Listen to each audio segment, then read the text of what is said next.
All right, hold on, just give me a second. I gotta share my screen here. Oh, I am sharing. Okay, excellent. All right, Dr. Vorbach, can you see my PowerPoint?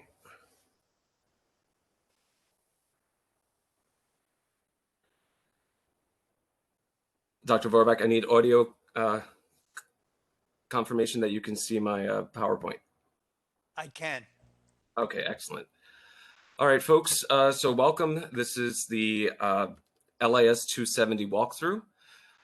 I am Michael Crossfox. I'm the Academic Support Assistant for the Division of Library and Information Science, and I'm going to walk you through this zero-credit course that is called the Orientation to Online Learning. But first, I'm going to take a few minutes to demonstrate to you how to get into our systems, into our learning management system, Canvas. And that involves pointing your browser to signon.stjohns.edu. And once you're there, you'll see a small dashboard that has buttons that look like these. Because you're students, you're going to have a different interface from mine. So I just wanted to give you this preview of the student menu as it looked a year ago. Unfortunately, I don't have an updated interface image for this upcoming spring semester, but this just gives you an overall impression of what to expect. Again, when you log into signon.stjohns.edu, that's your portal for access to all university services.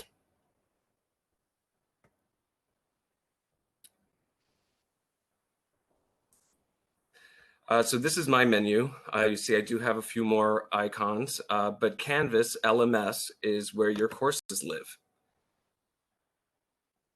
So I just clicked into the Canvas app and it's opening, will land on my dashboard.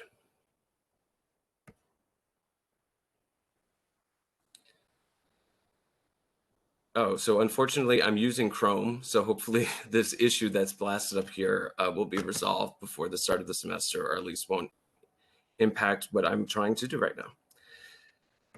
So once Canvas loads, you'll see these icons here are the courses, but I skipped a step. Bear with me for a second. I'm going to go back to sign on. Another name for signon.stjohns.edu is Okta. So you may hear it referred to as either. Okta is the service provider that makes this dashboard possible for us. So this interface here, this is the sign-on interface. Once you've logged in to your dashboard, it's customizable in a number of ways. You can roll over the icons and select this little gear, and that pulls up a settings menu. And you can roll over to general. This is something that I've done, and select launch this app when I sign into Okta. And what that means is that once you successfully sign in, I set mine to open Office 365, our email client, Office 365 Office Portal, which is where Office lives, and Canvas.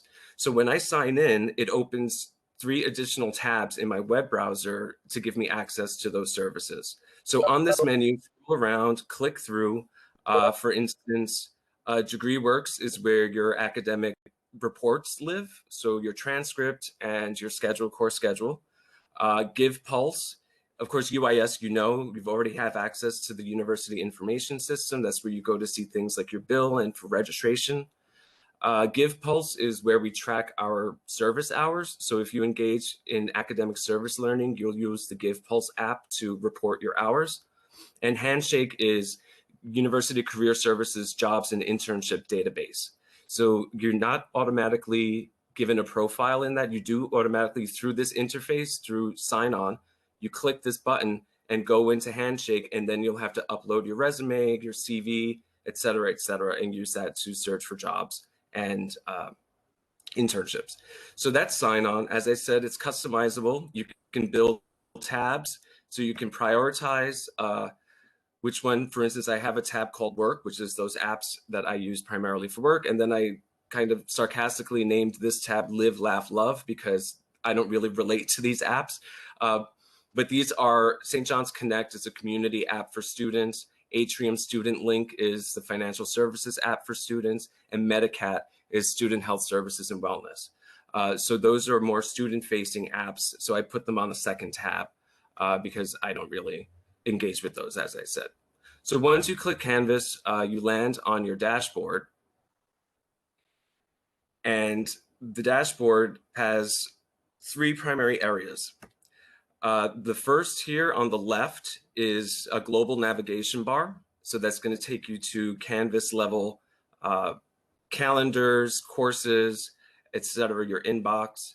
On the right-hand navigation menu is a to-do list. It's a global to-do list. So that is populated by anything, any assignment or quiz in the course that has a date.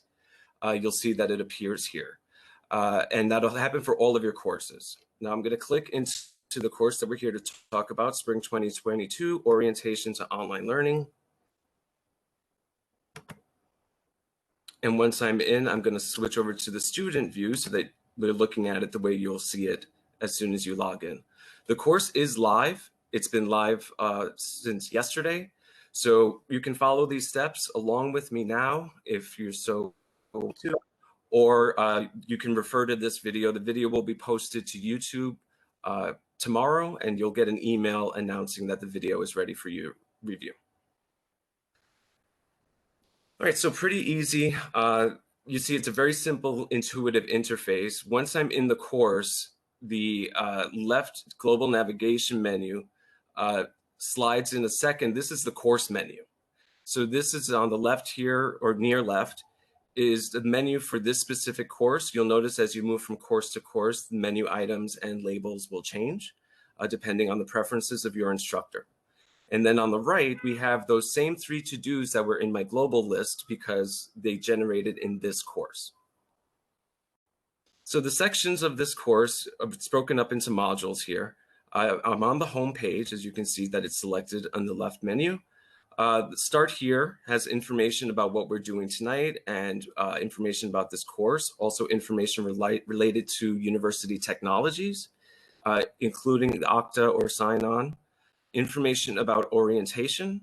Orientation is going to be in 2 weeks from today at the same time. That's January 19th at 6 p.m. Eastern. Just for your information, whenever we mention a time, it's generally Eastern because we are based in the New York metropolitan region. Unit 1, these are where we get into the assignments. So I'm just going to open with Spring 22, the first page, and show you how to navigate this course. Last semester, it took students between 20 and 47 minutes to complete all three assignments in this course. So this first page titled Spring 2022 has a little promotional video that the university generated for us. Some of you may have seen this video. It was marketing for our MS LIS degree. So it's a nice little commercial for the program just to give you a sense of how the university represents our program to the world. You use the buttons at the bottom of the page, next and previous, to navigate through this. Again, this is what we're doing right now, the synchronous walkthrough. The video, the recording of this meeting of me speaking right now will be posted to this page.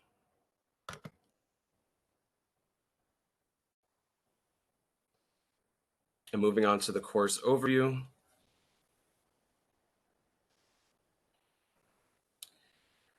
So you can see this is information about the structure of this course, LIS 270, a description of the three assignments that are each in one of the units, and an invitation to introduce yourself here under discussions.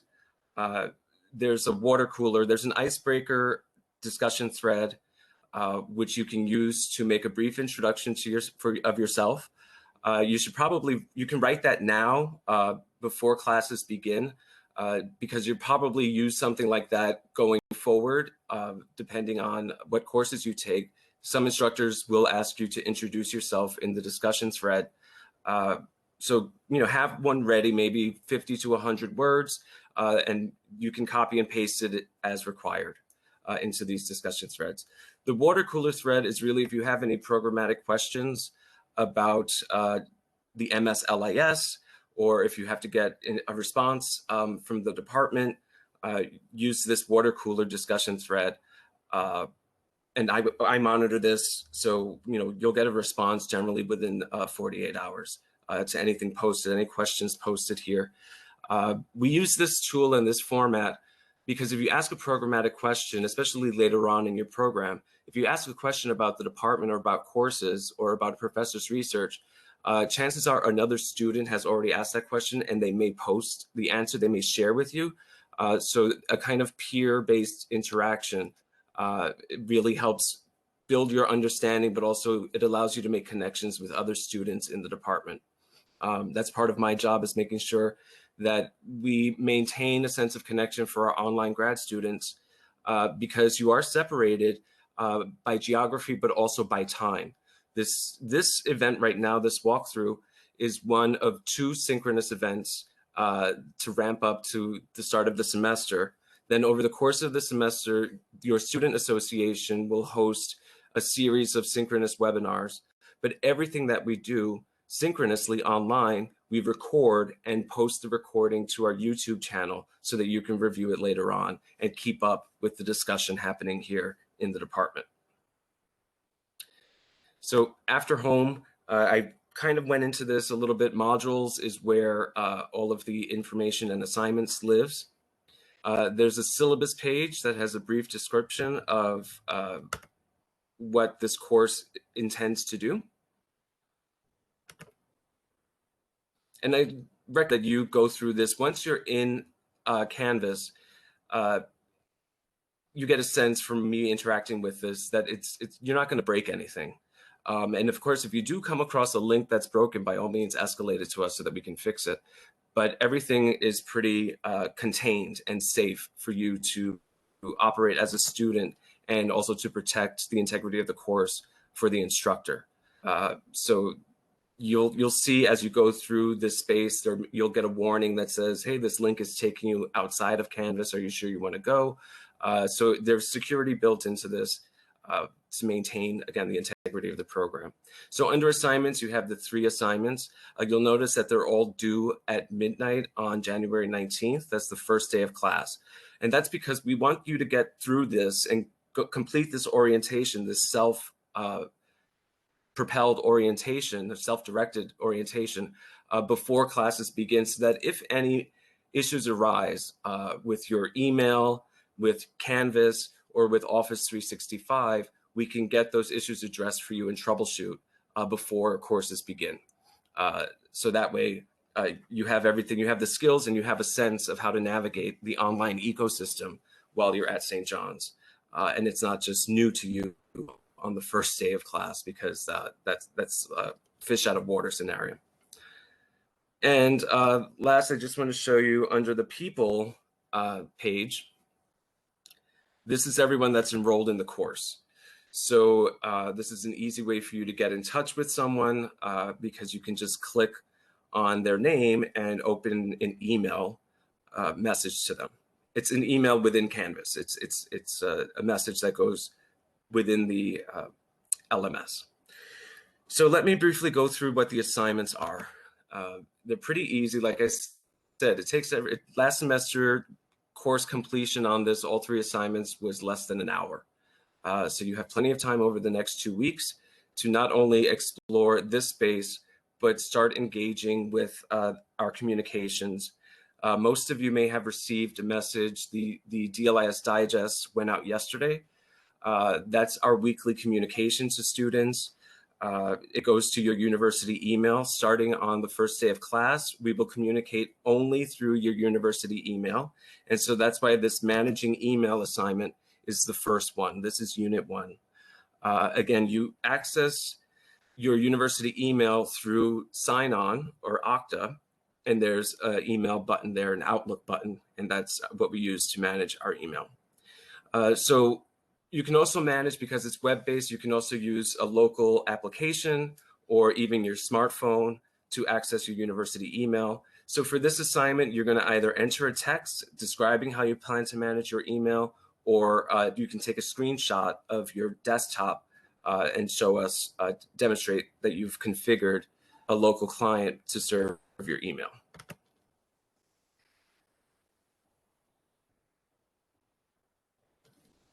The second assignment regards Canvas, and that's just give yourself a guided tour through Canvas. There's a brief video here that shows another institution, and then just some brief takeaways about what to do.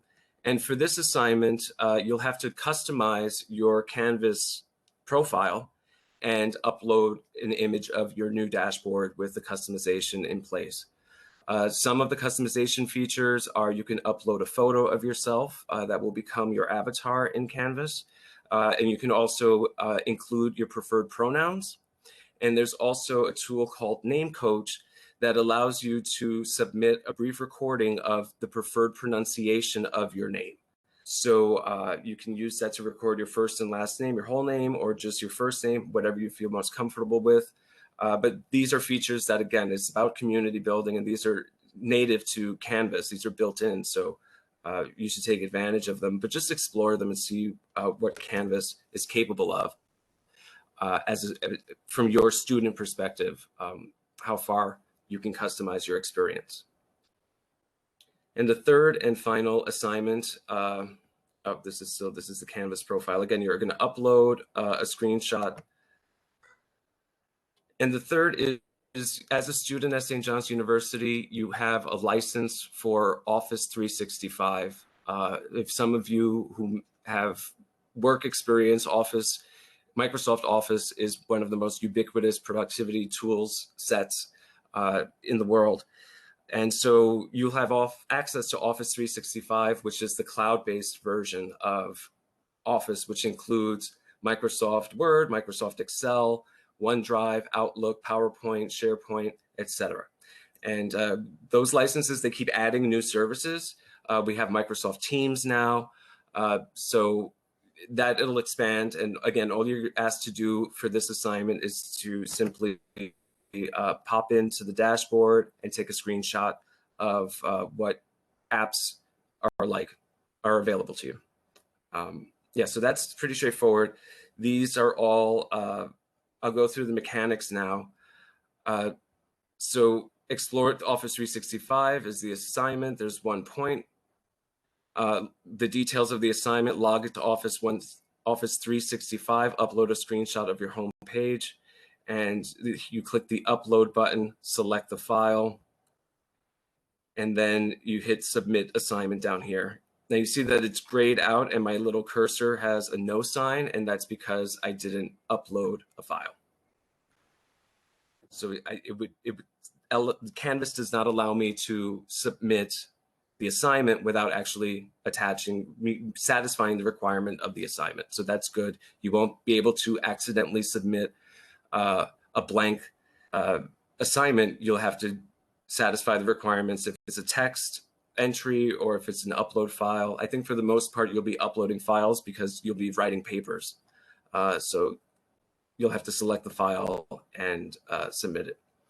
You should always also make sure that you keep records. We'll talk about it at orientation more specifically, but keep copies of what you do. Again, you'll have access to OneDrive, which is a great place to work as a repository for your coursework. This page is called DLIS Resources. This is an easy way to get to our blog and our LibGuide. I'll go through these more specifically at orientation, but you can click this link click these links on this page and explore these resources on your own. Familiarize yourself with them. The way it works is that we get job postings and internships and other timely information, and it's uploaded to the blog. And then a link to that blog post is included in the Wednesday digest so that you're always kept up to date.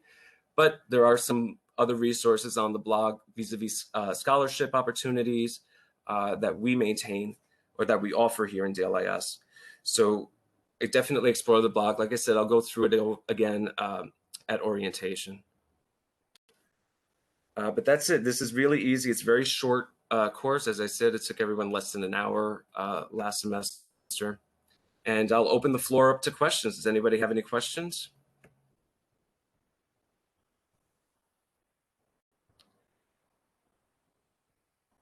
All right. Well, that concludes my portion, Dr. Vorbach.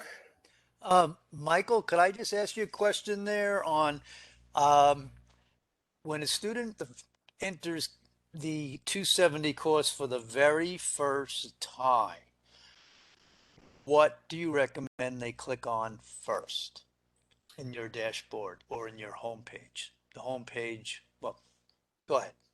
Yeah, so start here. It's at the top of the page. It's literally the first thing that you see when you log into 270. Start here, and under that, you click into the first item, which is about this walkthrough, and then you use the tabs on the bottom of the page to scroll through. So reading wise, it should take you about 10 minutes to read everything in the course, another 10 minutes to watch those instructional videos, and then do the assignments. So 20 minutes in the course, another 10 minutes to complete the assignment, and then you're in the space. It's really just to guide you through and have the students look at, again, we need you to kind of test your access to these services over the next 2 weeks so that if any issues arise, we can address them. Okay. Anyone, is the chat box opened? Yep, chat is open. If you have a question, you can ask in chat, or I mean, honestly, we're such a small group, you can just unmute yourself and ask a question. Okay. Questions?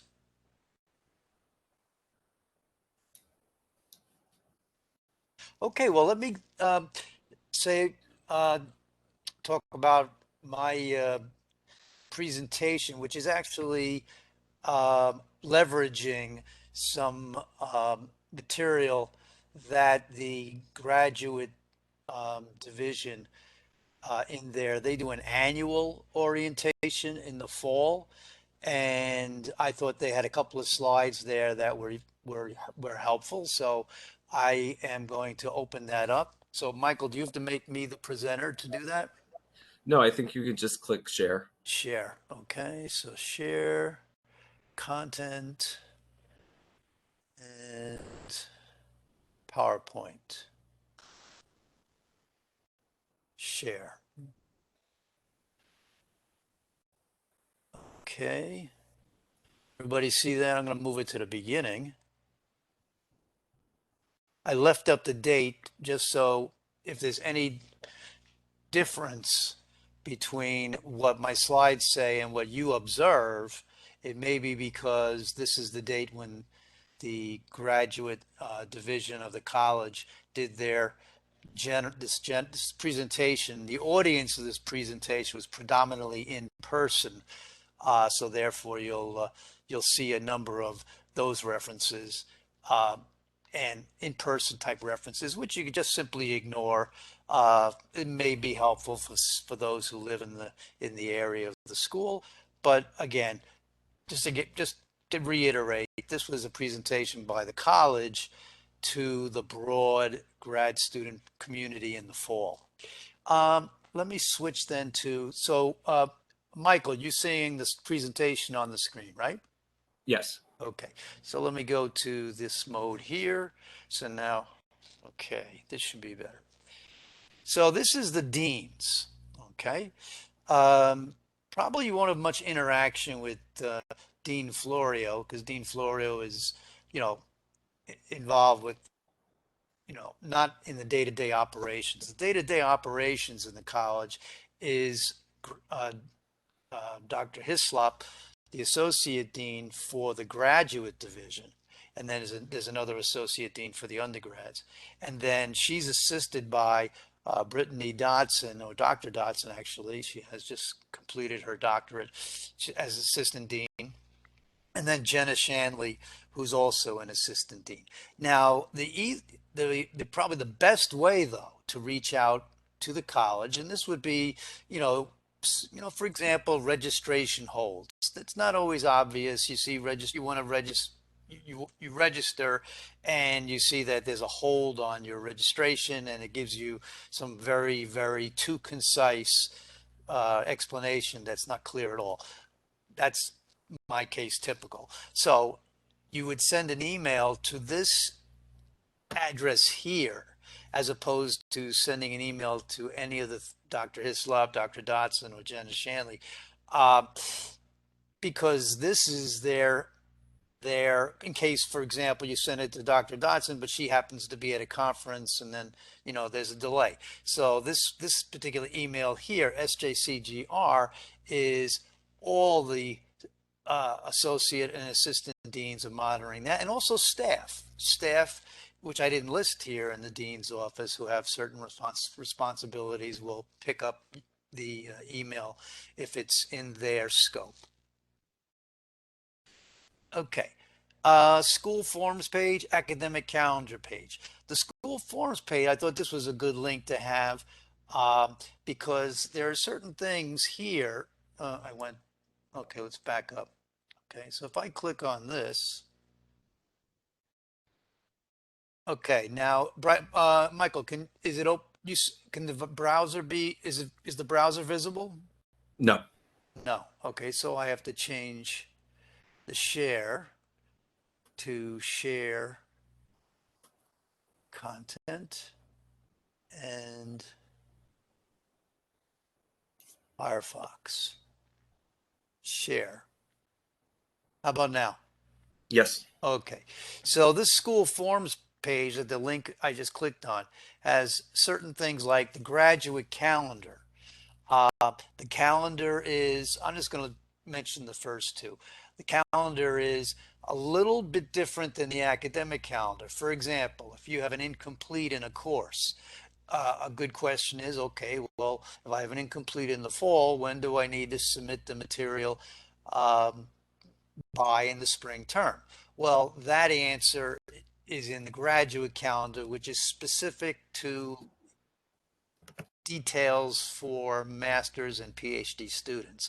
So it tells you about that. It also tells you about dates related to, like I said, master's and PhD students, whereas the academic calendar is for all the students and the faculty and the staff for the entire university community, so it doesn't have those details. The academic calendar is useful for, like, when does the semester begin, when does the semester end, when is the add date, drop date, withdraw date, those kind of significant dates. Holidays don't apply really because we're an online program, other than, of course, if there's a week, off, or a certain, like a winter break. Most faculty will not have it in the department, will not have an assignment due, but some will. So it's really kind of because we're online, we're kind of a special case when it comes to the holidays. But obviously we honor the when does the semester begin and when does the semester end, the two main dates. And then it's got those other important dates like add and drop and that kind of thing. Academic standing agreement is a document that's necessary if a student has a GPA falling below 3. Then they just need to have a meeting with me, and we come up with a plan to get that GPA above 3.0, and this is just one of those, is a form that's required in that case. And again, so this is just for you to browse. If you have transfer credit, you'll need to fill out that form. So that's why I mentioned school forms is like a good link to have for a lot of different information. One thing that is useful is the student travel policy and forms. So for example, this will talk more about student publications on the 19th, the second orientation, the orientation which we call the new student orientation. This orientation we call the orientation to online learning, which is focused on Canvas. The new student orientation on the 19th is about broader issues in the program. And one of the things we'll discuss is the opportunities and the benefits of student publication and how we support that. Well, we support it two ways. If you leverage some of the projects in a project in your class, make a poster out of it, make or you have a presentation and you submit it to a local conference, a regional conference or a county conference, or submit it to your state conference. All those different levels. The local level, which is either regional or county, depending on the state, and the state level, they all have opportunities for new students, and they have specific sessions. So it'll either be a poster session for new students, for students, not new students, for students in general, students in LIS programs, or they will have a lightning round, which would be a 5 minute presentation, so they can have as many students accepted as possible. So you could take an existing presentation and just reduce the length of it. And number one, it looks really good on your resume to do that. And number two, we support it two ways. One way we support it is the Wilson Professional Development Scholarship, which again, I'll talk more about that. It's a $500 scholarship, so it comes off your tuition. That's given. In other words, you don't have to apply for it. You just get the presentation accepted at the professional conference, and you get that $500 scholarship. And in addition, the university, or I should say the college, which is St. John's College, where the university consists of a number of colleges, law school, education, business college, etc. But we're in the College of Liberal Arts and Sciences, and the college supports the travel. So if, for example, you have to travel to wherever the state, especially at the state level, there may be some travel involved. So the college reimburses up to $500, which in many cases is almost 100% of the travel at the state level. I mean, as long as there's no flights involved, generally the $500 that the college provides is a very nice reimbursement policy. And this is the forms and the policy and the forms for that. And so again, this is a good resource. So that's why I wanted to bring that up. Let me go back to, and back. So everyone should be seeing the PowerPoint. Is that correct, Michael? Michael? Yes. Okay, PowerPoint. Yeah, I'm not going to click on academic calendar, but as I mentioned, the academic calendar is good for dates. Good for broad dates, like when the semester begins, add, drop, withdrawal date, end of term, that kind of thing. That's the academic calendar for that. So as you know, the term begins on January 19th, which is the date we set always for the new student orientation, which will also be recorded as this will if you're unable to log in at 6 p.m. Eastern time. Okay, so this is repeating what Michael said about single sign-on. This is the URL for that, and the single sign-on. Once you are registered, you can log into this. If you recall, initially when you were admitted, accepted, you received information on how to get directly into the UIS, which was a different URL. Well, the UIS is available. You don't need that URL anymore, or that specific login using your XID. You can just log into single sign-on, and click on UIS or click on the DegreeWorks advising report, etc. Click on your email, okay, over here. Okay, so let's move on. Canvas. Okay, this is kind of the main thing I would like you to take a look at in the UIS, which you could do right either way. You could use your XID that you've used already, and the reason why is because this information, okay, and let me just move my box, my video box, so I can see the whole thing. You get into the UIS, click on student, click on new student information, new student orientation, then the to-do list. So this, I don't know if you can see this clearly, but it has why it is blacked out is because by hand is because for privacy reasons, because an actual student, myself, Michael, we can't this particular view is the student view. So I can't, you know, I can't see this. Michael can't see this. So this is the student view, and on this one page, you have your email address, okay? You have your NT logon. Um, you have your single logon for new MySJU. Wait, so okay, this would be right here is a single sign-on. Okay, so it is giving you this portion. Okay, I don't know if you can see my cursor.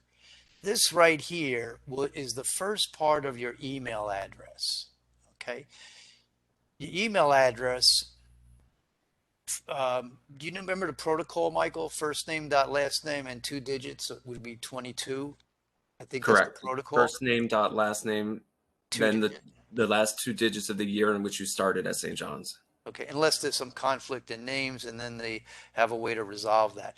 But that first part is your username for single sign-on.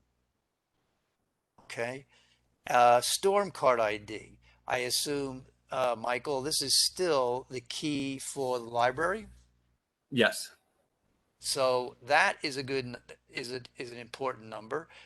And you can also get a storm card, there's a storm card, and that is also on here. So anyway, I just wanted to point you to this page that has all this various logon information. And this is in the UIS, okay, under new student information. So let me move on. WebEx, WebEx is the university's meeting tool, but some faculty may do Zoom. You certainly can use Zoom if you want, or you can use Google Meets if you want. But basically, if I'm doing it, if the department is doing a meeting, it's going to be on WebEx. We're going to use the university tool for that, and you'll be sent a link. This is basically, you also have accounts, and you also can set up meetings if you want to use WebEx as your meeting tool.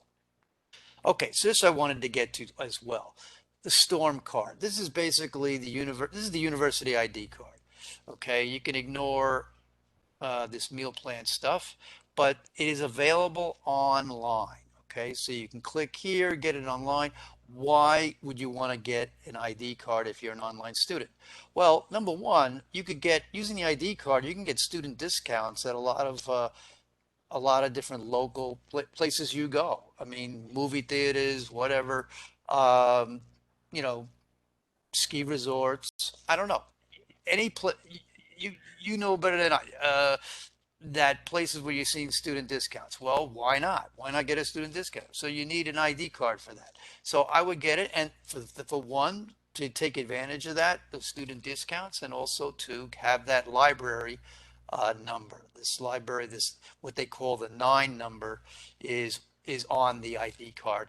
But you should also get that from the UIS as well, and it also gives you a phone number to call. And in public safety, if you have any questions whatsoever on this process.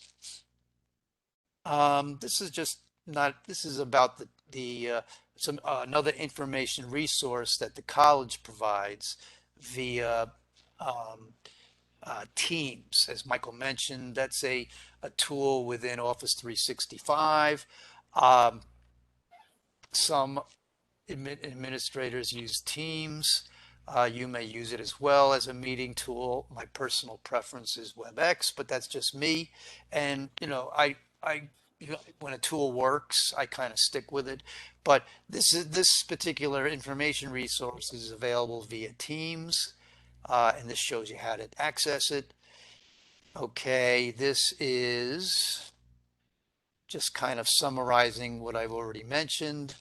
Single sign-on is the URL that you should check out now that you all have your stjohns.edu emails. the general helpline for IT. That's important. You may, if you forget your password, you need to get your password reset. That's not unusual, especially in the beginning when you're just trying to get used to the systems here. If you do forget your password, just call 5000 and they'll reset your password. And moving on, registration is this here, the first semester student. You've all been through this, so you know the process. Uh, it's a little different than as they say here, because this is for all the departments. For our department, it was as you know, you met with me. I as director, I meet all the new students and go through advising and questions the first time. And then I mentioned to you, just as a reminder, that in the roughly 4 to 6 weeks into the semester, you'll be assigned a permanent faculty, an advisor from the full-time faculty, who will meet with you twice a year prior to the registration. And it's a required meeting. You have to meet with your faculty advisor. So it's a very important um, opportunity to make sure that you discuss your interests, your courses, what courses the faculty member recommends for your interests that you're going in. Also, e-portfolio questions. How are you progressing on that? Because the e-portfolio, as I mentioned to you before, is a good thing to start as soon as possible, and you get those accounts, the digication accounts, in your first semester. So that's a good thing to keep on your calendar. You'll get word about the workshop that Michael and 2 faculty will be running. Could be me. It kind of rotates among the faculty, but um, Michael will go over some of the technology, some of the techniques on the platform, and then the faculty will give you the reviewer's perspective. So it's a good idea to go to the first one. And then after the first one, you're in the middle of your first semester, so you're not really ready to upload anything yet, but it's a good idea to log into Digication and just create a test portfolio and use some of the tools, do a tutorial. you know, the tutorials are available on the DLIS LibGuide, that on the ePortfolio page. As Michael mentioned, the two very important resources that we maintain are the blog and the LibGuide. The LibGuide, I often refer to as the online student manual. So if you hear me say that, I'm referring to the LibGuide. The LibGuide has all pretty much very broad range of content: e-portfolio, registration, advisement, the access to the recordings, our YouTube channel, all that, and much more is on that DLIS LibGuide. This will be the process going forward. You will have your faculty member will give you your advisor will give you a priority registration number, so you can then register directly through the UIS. So that's a lot better. There's no intermediary. There's no dean's office to go through. But if you run into a hold for whatever reason, there's a number of reasons that holds come up, then you have the dean's office email address that you can inquire about, about the hold. Okay. Schedule changes. Okay, these are just the important dates. You can get this right off the academic calendar, but I just pulled these out because these are kind of like the main ones. It's not all clear. Here's an add drop date. Okay, so that's the 25th is really the last day to add. So I'm not really sure why they call it add drop date when it's not the last day to drop. The last day to drop is February 8th, but that means last day to drop without having a notation on your transcript. You can drop after that, and that's what's called the withdrawal period. So after the 8th, okay, so February 9th to April 1st, you can drop without notifying. You can just drop, yourself, but you will get a withdrawal. It'll appear on your transcript. Beyond April 1st, you can discuss issues, problems. There's a lot of different, things, issues that come up that, I don't need to list.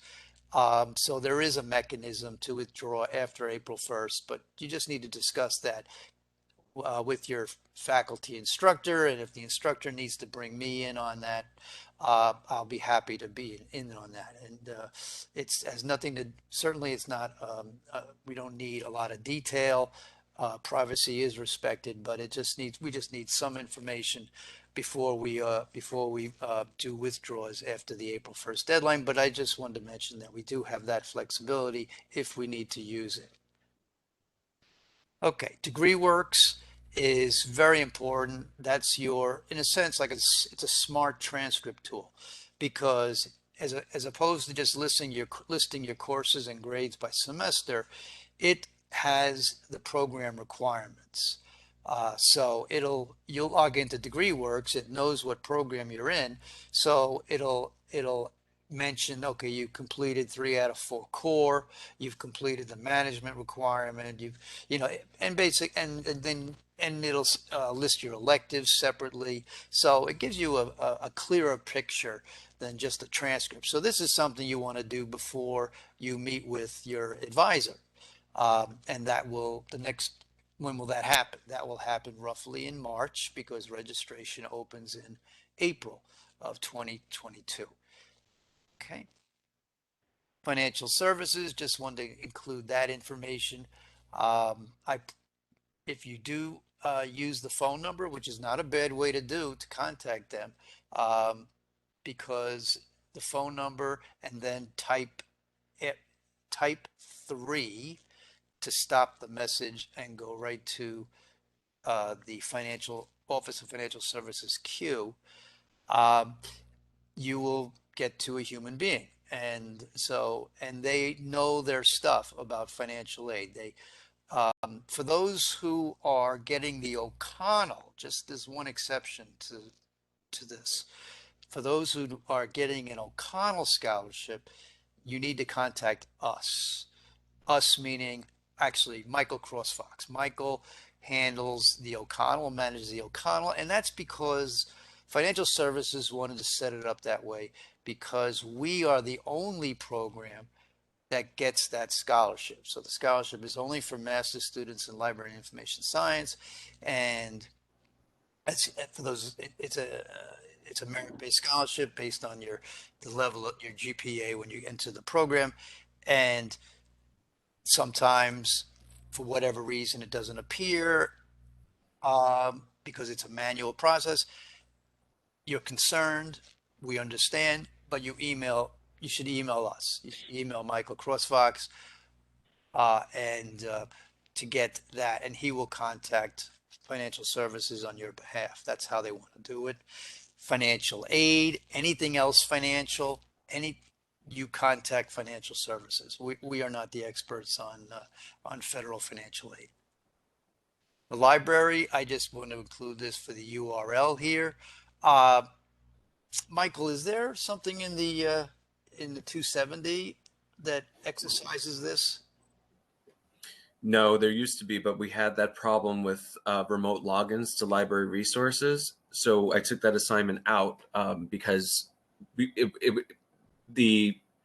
was before they streamlined the student access to online resources. Okay, so Michael and I we'll follow up on this, just to make sure that you have, you know, everyone has some way of exercising their access to the library resources prior to the 19th. Okay, so that's a takeaway for Michael and I, and we'll be back in touch with you on that. So I have no expectation. You're certainly not required to visit the building. Your access to the library will be via the the library's website and the online databases that are provided. This is just an FYI. The Center for Counseling and Consultation is there for you to help if you need them. This is a kind of a detailed detail on that, and it has also the URL for the health related leave of absence, which again comes up from time to time. And uh, a great service or resource, well, service resource. I'm not sure what to call it, but what the fact is, if you have a health related issue, the the this is a program that you should definitely take advantage of, because once it's approved, it refunds your tuition for the particular term that this was affected, that you were impacted on. And it's not real, DLIS is not, we're not involved. There's a special committee that's involved, and all and the detailed information. I think, well, I know that on the email I sent you with your registration form, there was a number of links at the bottom. I make sure I put this there, but here it is again, right here. So it's just something you want to be aware of in case you need to take advantage of this particular program. Career services link. Okay, and we'll also have a career services presentation. I believe it's in the spring, right, Michael? The career services on the DeLISA webinars, the Student Yes. Association. So look for that. We'll have the professionals that are in career services. They'll get on. They'll be on the webinar. And as Michael mentioned, the webinars are all recorded. So if it happens that you can't log in at the for the particular webinar you can certainly watch the recording at a time that's more convenient. The recordings will be up in 2 to 3 days, maybe even less, after the event. And that's it. That's it for me, Michael. Let me escape out of this. And Michael, do you want to? I just want to say before I'll pass it back. I welcome you all, and glad you're becoming part of our program. And certainly email Michael and I if you have any concerns. And with that, I will pass it back to Michael to close. All right. Well, as tradition in DLIS, I end all of my webinars with what I call housekeeping. And that's just information about what to expect. But really, the only outstanding business for us at this point is that January 19th will be our student orientation. Again, 6 p.m. Eastern time. Recording will be posted. And it's also the first day of classes. So you may get communication earlier that week from instructors, depending on what courses you're registered for. Some instructors will open their courses a few days in advance, just so that you can explore and orient yourself to the online course. But others just generally expect that Wednesday, January 19th, your course will be live. And it's typical practice in our department that the instructors will email you on the day that they make the course available, so that you're informed.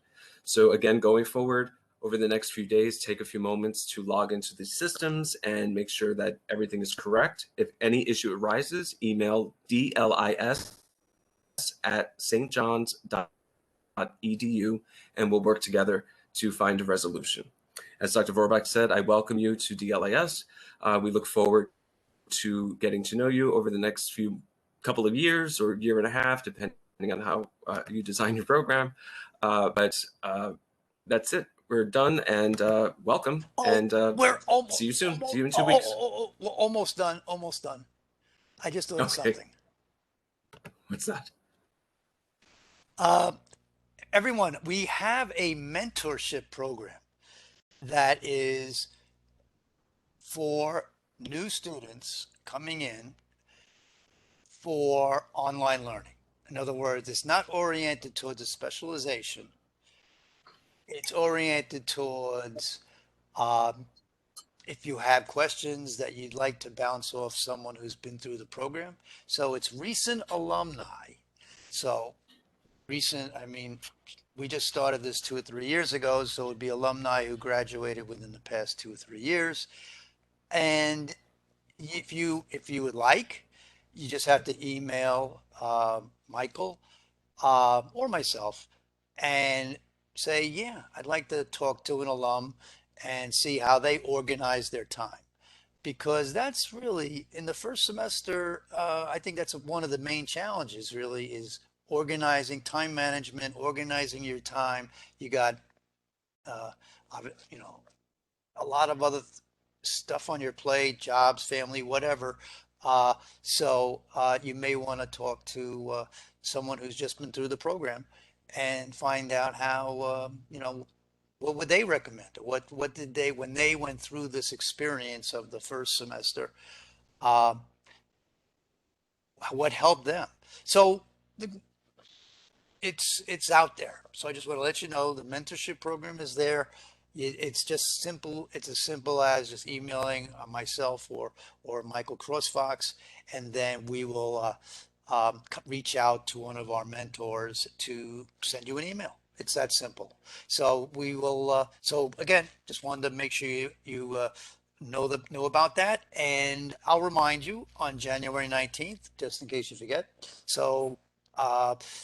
But I figured I would, mention it here first. So take care. Have a great rest of your day, evening, and it's been a pleasure welcoming you to the program. Take care now. Bye bye.